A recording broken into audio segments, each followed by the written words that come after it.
অন্নহীনে অন্নদায়িনী দয়াময়ী তুই যে মা অন্নপূর্ণা।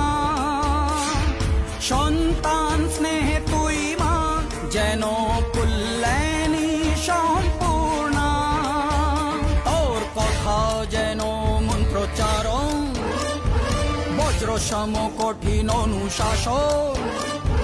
ধৈর্যেশ্বর বংশহা পৃথিবী, ধর্ম ও ন্যায়ের প্রতিচ্ছবি।